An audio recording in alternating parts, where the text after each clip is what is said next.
Hey guys, so for today's video, we'll be focusing on endgames, specifically night endgames, because nights can be really tricky and annoying. So it's very important to be aware of these techniques that can be used. Because I feel in chess, whenever you reach an endgame, time is more or less not in your favor.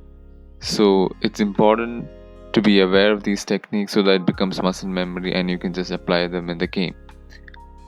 So one of the techniques that I'll be teaching you here is the deflecting knight sacrifice. So this is a very popular technique that's used in endgames, and it's good to be aware of this so that based on your position on the board you can see if it can be used. So if you look at the board, so white to play, this game actually happened in 1986. So white to play, white plays knight d4. So the knight is basically sacrificing and telling black to capture the knight. So you can see that white has a passed pawn over here, waiting to be a queen.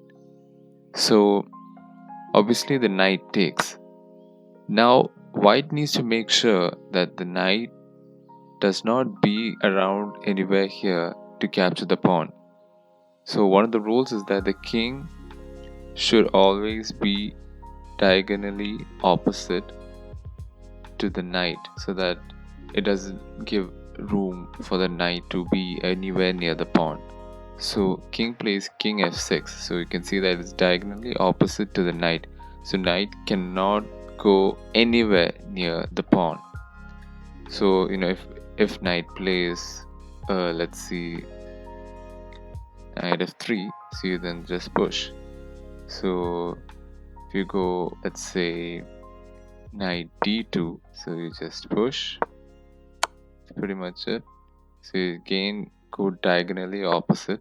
So it's diagonally opposite. Cannot do anything. You cannot go anywhere near these squares.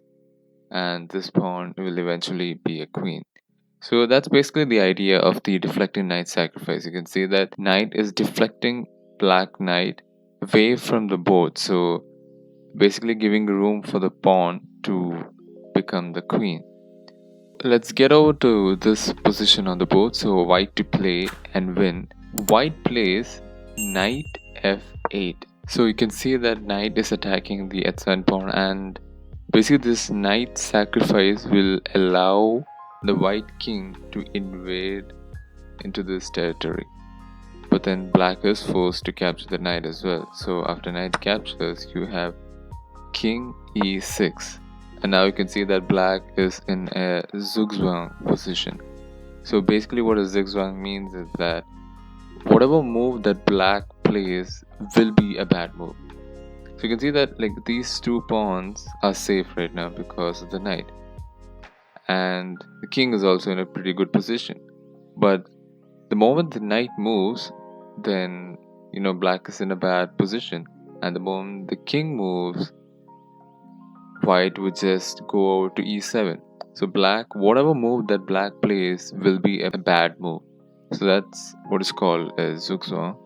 So what can black play? So black could play knight c7. So king just captures the pawn, and the c5 pawn is also gone.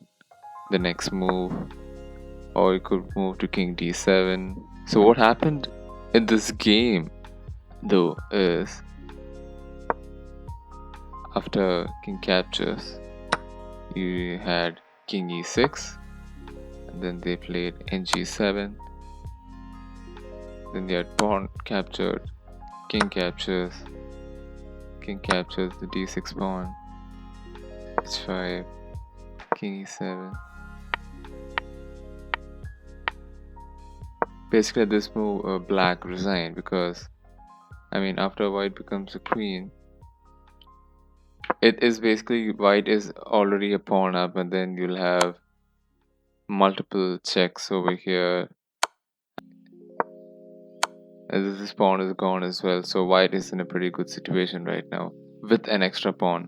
And this was after white sacrificed its knight in the beginning.